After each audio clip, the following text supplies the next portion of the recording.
the United States would support a NATO application by Finland and or Sweden should they choose to apply. We, of course, will respect whatever decision they make.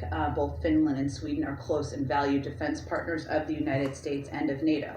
I would note that even without them being members of NATO, our militaries have worked together for many years. We're confident that we can find ways to work with them, address any concerns either country may have about the period now or whatever is required if they were to join NATO. I would say in terms of how this benefits the American people, I think is sort of what you're asking about. Having a strong NATO alliance, a strong Western alliance, which is a defensive alliance, by the way, is good for our security around the world. And certainly having a strong partnership with a range of countries, including Sweden and Finland, if they decide to join, should be reassuring to the American people about our own security interests. Is the benefit at this point of having them in the alliance greater than the risk of the provocation? I would just like to quote the president of Finland and what he said, which I don't think I could state it better in response to this question, which is, as it relates to Russia, you caused this, look at the mirror. That is, NATO is a defensive alliance. It's not an offensive alliance.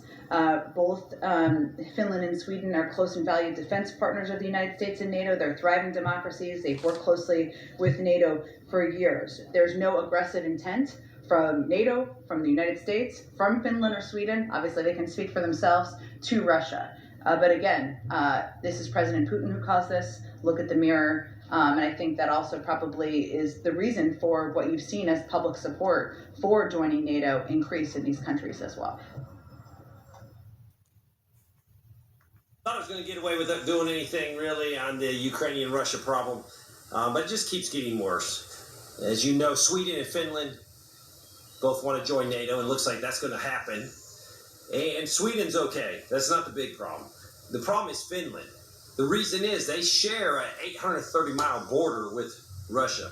Now, on this border, they don't really have a river or a natural barrier. There's like no mountain range. There's really nothing. There's places where it's just flat, and there's a border. So that hurts security. The best thing is we have a nice big river running through it. Russia stays on one side, Finland stays on the other side. We know when there's a border problem. But without that, it causes more insecurity because it's very easy to go from across that border. A fence is nothing. So that makes it more area you have to want to protect. Now, if Finland becomes NATO, Russia is going to be in a very bad position. Let's put ourselves in Russia's position. NATO troops can be right on the border. Massive amounts of troops. So Russia has to counter that. Russia doesn't have the troops to counter that on the conventional side. So that pushes them more into the side of using nukes, biological, chemical weapons. As we progress and we box Russia in and in and in and in, they're going to become more dependent on the use of nuclear, biological, and chemical weapons to counter our superior numbers. If you take NATO and the U.S. And put it on paper compared to Russia, it's not even close, and they know that. So as we box them in, I think the world is becoming a lot unsafe, much unsafer than it was if Finland did not join. Now, Finland is a sovereign nation that has the right to join NATO, but I wish NATO would have sat down with Finland and said, guess what, you're not going to join right now because the situation is too tense. We don't want to throw more gas on the fire.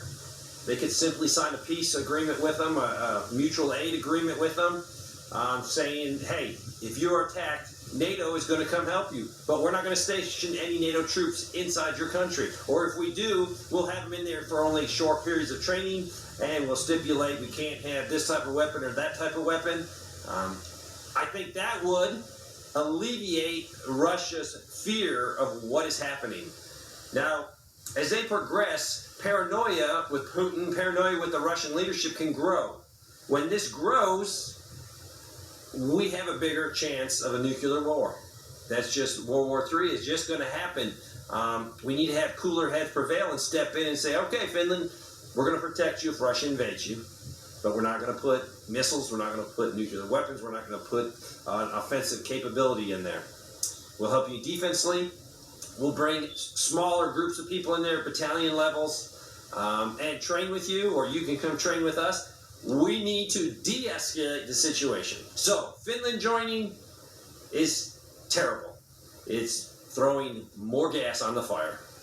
Just keep prepping. Thanks for watching. In the last couple of days, over the weekend, really, Russia was hitting some different targets in different parts of Ukraine. They recently bombed another fertilizer storage facility, or ammonium nitrate facility, and they hit it with some kind of a missile, and you can see this huge mushroom cloud from that explosion. Ammonium nitrate is used for fertilizer, but it can also be used to make explosives, okay? So they're hitting the ammonium nitrate plants. This one was in Kramatorsk, which is in eastern Ukraine. So Ripcrow readiness, what's going on? There's a part of me that finds it hard to believe that Russia was so easy to run over. If I was Ukraine and NATO, I wouldn't become complacent, because that may be what Russia wants. Exactly. That's exactly right. It's possible that Putin is just pulling his forces back for now, and this is the calm before the storm, making Ukraine and the West believe that, we beat them, and then all of a sudden, when, the West and Ukraine have their guard down, that's when they're going to launch the nukes or carpet bombing or airstrikes. He hasn't really used his air power yet. Putin hasn't really used his air power that much. He's mostly just used a lot of artillery and ground forces, but he hasn't really used his jets much. So he could still do that. He could still use a variety of different cruise missiles.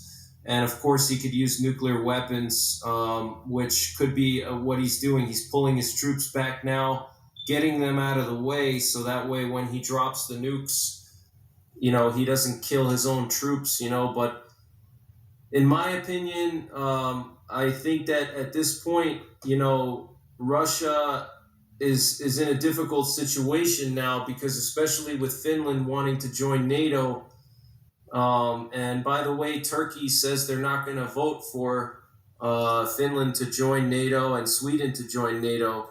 So we're going to have to wait and see what happens with that. But if, let's say, Finland and Sweden join NATO, that's going to open up a whole new front for Putin.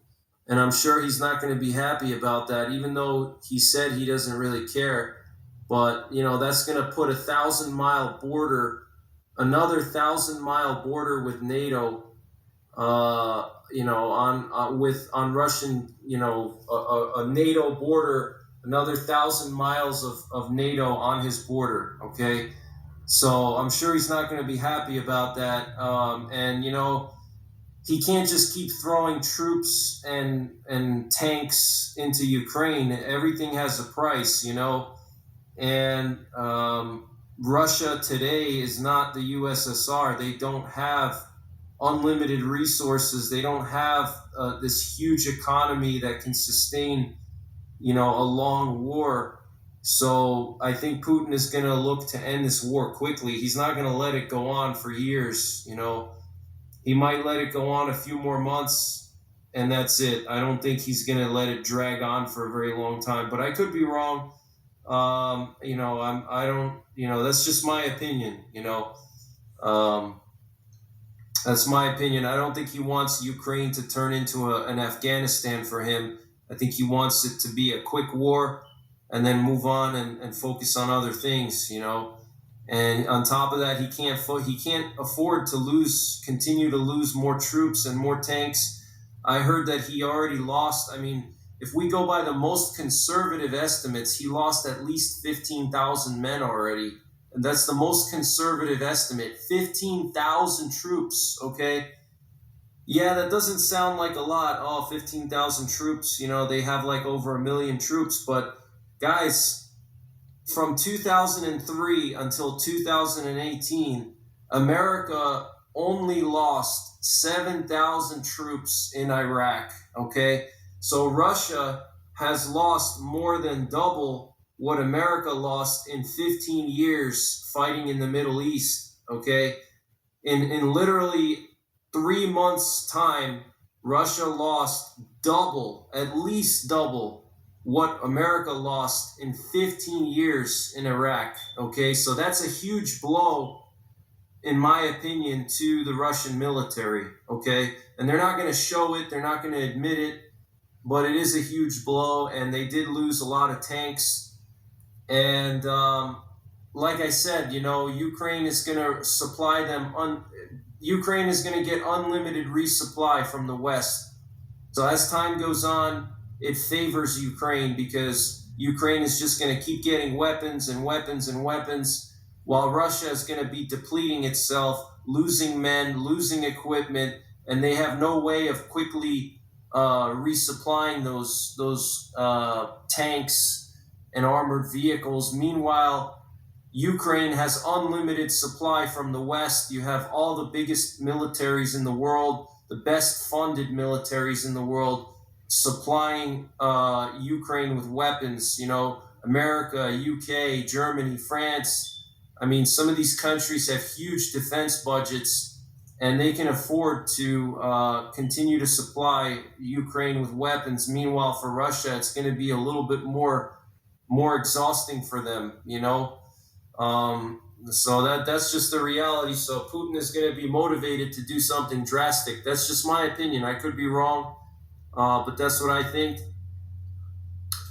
So Sweden officially today decided to join neighboring Finland in seeking NATO membership, ending more than 2 centuries of military non-alignment in a historic shift prompted by Russia's invasion of Ukraine. Okay, so Sweden has been neutral for 200 years. Okay, they have not been a part of any military alliance since the Napoleonic Wars. Okay, that is just absolutely crazy. And Finland has been neutral since World War II. All right. So Finland and Sweden are obviously seeking membership, and Sweden officially today announced that they're going to be seeking membership. And the Swedish Prime Minister Magdalena Andersson warned that the Nordic country would be in a vulnerable position during the application period and urged her fellow citizens to brace themselves for the Russian response. Okay? So pretty crazy. Turkey's President Tayyip Erdogan said on Monday he will not approve Sweden and Finland obtaining NATO membership, according to the Turkish state news agency Anadolu. The Swedish Ministry of Foreign Affairs announced on Monday that senior representatives from Helsinki and Stockholm will travel soon to Turkey to discuss Turkey's objections to their NATO membership. However, Erdogan said the diplomats should not bother coming to Turkey to try to convince Turkey to approve their NATO bid. Wow, guys, that is just absolutely crazy. So Turkey is going to try to block Finland and Sweden from joining NATO. That's so you know it's serious. Vladimir Putin has started to move nuclear-capable missiles towards the Finnish border.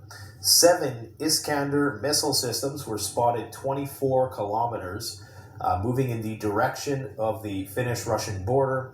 If you are not up to date, you should know that Finland and Sweden have both committed to applying for NATO membership.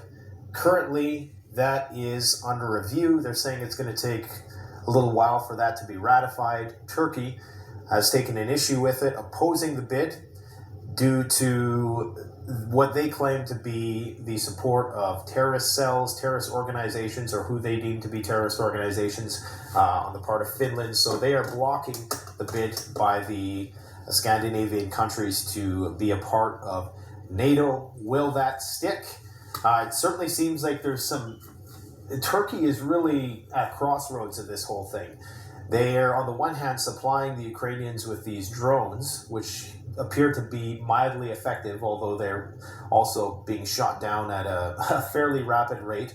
But they have had some success. So they're supplying, on the one hand, Ukrainians drones. On one hand, they're buying S-400 missile systems from the Russians. They're also trying to buy F-35 systems from the United States. So they're really trying to play both sides of the fence here. And now, with this potential blocking of Finland and Sweden entering into NATO, we may well see Turkey choose a side in this whole fight. So this whole 7 Iskander missile systems that were moving towards the border is based on a video that was released on Monday that shows the deployment of these missiles, reportedly from a motorway on the way to Vyborg, a western Russian town close to the Finnish border. So what this means is that the nuclear alert level has went from high to extreme. Now, we know that the Russians, or we speculate that the Russians already have nuclear weapons in Kaliningrad, which is a exclave of Russia, which is just a satellite, maybe, a few hundred miles outside of the Russian mainland on the Baltic Sea. Now, there's speculation that there's already nuclear weapons there. Why wouldn't there be? NATO has all kinds of warships in there, so you could bet that they probably already have nukes there. I think this is more of a power play to put the Finns on notice that Russia is stepping up its nuclear alert level. The Finns have the capability to mobilize up to 280,000 troops, which is surprising considering the average age of all males in the population is 43 or something to that effect. That means that that's the average, okay? So for a country of 5 million to be able to mobilize 280,000 troops is fairly substantial. This is concerning for the Russians, who of course currently have about that many troops tied up in the Ukraine debacle. And of course they have a very large border that they need to defend, so they cannot mobilize that amount of troops on the fly. They can, however, they do have the manpower, mind you. They have 140 million people. So if they were committed to doing some sort of draft and mass conscription, they could easily, have millions of soldiers. But outfitting those soldiers, training those soldiers would take a long time. So why not just send some nuclear missiles to do the work of 100,000 soldiers, right? So that is what they're doing. That is what is happening today, guys. The situation is getting incredibly tense because supposedly 7 Americans of the special forces have been killed, and this is based on Russian media now, okay?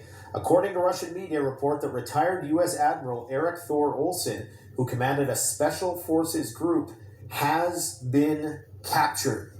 There are allegedly still many foreign fighters hiding out in the Azovstal steel plant, which they've been bombarding with incendiary weapons. They made it rain down. It looked like this.